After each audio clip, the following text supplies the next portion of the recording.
In this video, we're going to have a look at framing and the different ways to do it, including things like junctions, jams, ribbon plate, and just how we're thinking through this when we're putting a recipe together for it.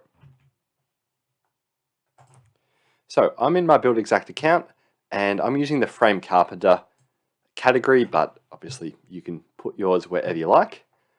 I'm going to add 3, in fact, new lines. Oops. Third one, and of these 3, 2 are going to be recipes and 1 is going to be a single line. So I'm going to have framing at, let's say, we'll say framing 2.7 by 450. I'm going to have junctions and jams, and I'm going to have ribbon plate. Oops, cancel. Going to have ribbon plate. Top 2 are going to be recipes.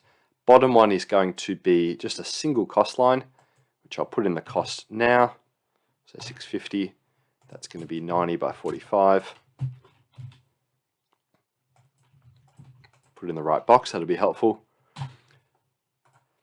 And basically the way it's going to structure is this main frame is going to do all framing with a single plate on top. This is going to account for all the individual junctions and jams that I need to count up. And this is going to add the ribbon plate to anything that needs to be load bearing. Now, this is my approach to doing it, and it follows or it mirrors the approach that we have if you go to Explore and the FAQs. There's a framing, how to do framing article, and it mirrors that. That said, I have absolutely seen people I'll just separate this with a bit of a line here. I've absolutely seen people go internal, external, and then junctions and jams. So grab it, do what you need to. In the second example, one recipe would be with double plates, one would be with single, and then the third recipe would just be junctions and jams. So really just to say, the way I'm showing you now is my preference, and if you grab this and run with it and do something different, that's entirely up to you. Beautiful. Well, let's jump into it. The first part is just the main frame. So it's going to be measured per linear meter, and in this I'm going to put a few items in, but you can ultimately put in whatever you like. So I'm putting top plate, 9045, 650 a meter. I copy and paste a lot, mainly because it's easy. Bottom plate, 9045, 650. Notice I could definitely pull from a price list. I'm not in this case though. Nogs, I'm going to say 9045 just because for consistency, but obviously they might not be. And studs at 2.7. And what I need to do here is I'm actually going to go and give a price per stud. So what I'm actually going to do is quickly pull up a calculator, just because I want to figure out what the cost is that goes into this box. So we're going 650 per meter times 2.7. So each stud costs 17.55.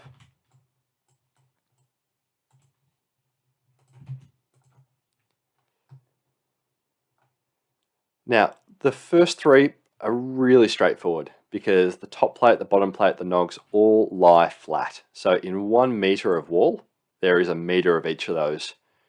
Nogs will be a little less than a meter, but I'm not too concerned. I just go a meter.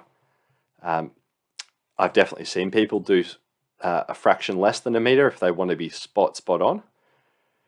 Studs is where it gets interesting and where people start to get confused a bit, but it's very much like what I'm sure you've done 1,000 times, working out number of studs. So I'm going to go calculator and go 1 divided by 450.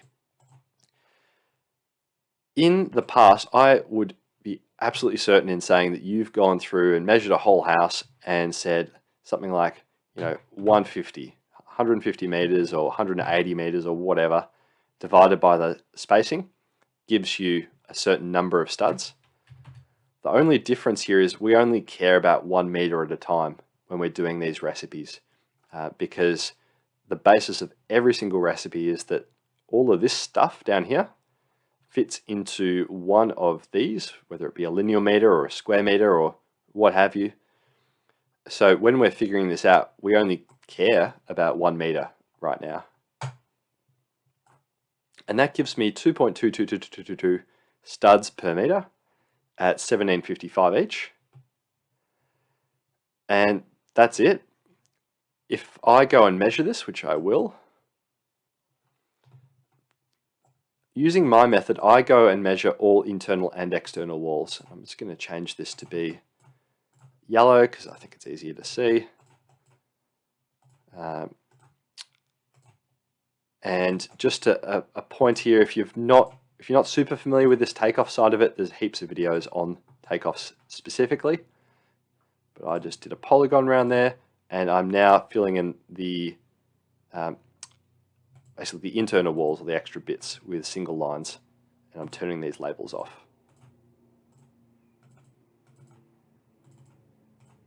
Get all those perfect. That was less than perfect, that last one, but it'll be okay. And that one, beautiful. So that's all my walls taken care of. That gives me 169, basically 170 studs, 76 meters of all the plates and nogs, or $58 a meter for frame. I am going to go close, move on to the next one, which is junctions and jams. And the thinking here is that, if I jump out of it for half a second, this recipe is awesome for just the studs that are in a row.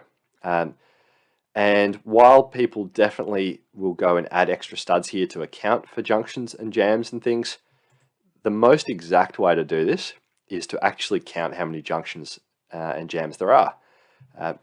The thinking here is that if you had a square box of a house, it would have 4 junctions, and if you did it on averages to work out those extra studs, you'd be way over the top, versus if you have a really complex house, you can try and average those junctions out and be way under. So the most exact way is always to count them, and it's not hard at all. All you've got to do is go each. So each junction contains studs at 2.7, and I'm going to say there is 2 studs, and I'm going to use the price that we used in the previous one, which, stretching my memory a bit here, I think it was $17.50. I'll just say it was that. So that's the cost per stud. And basically this leaves me with the takeoff part of it. So it's using the counting or each tool simply because this is what the recipe is built in. And I'm going to go around and go 1, 2, 3, 4. Oops, that one was a bit rubbish. And you can pretty quickly get the idea what I'm doing here.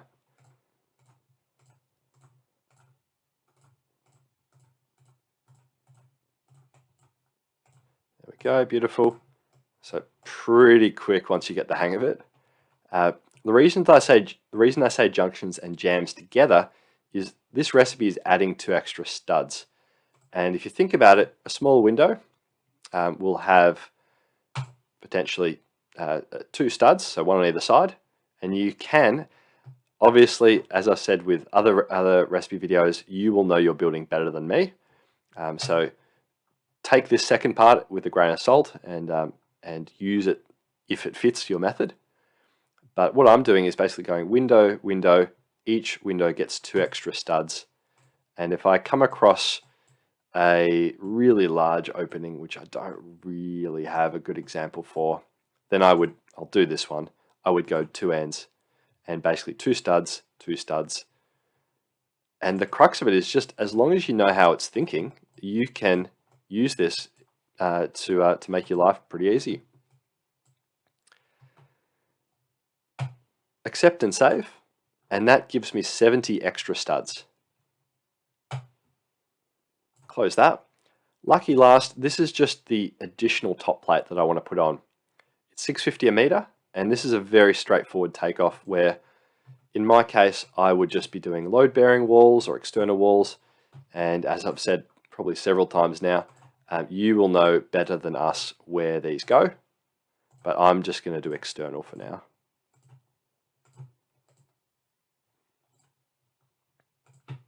So 48 extra meters. And between this line, and this line, that takes up most of my frame. Extra things like lintels, beams will be on top of this, but this is a big majority of the frame that you want to do, and it's a really quick, easy way to do it.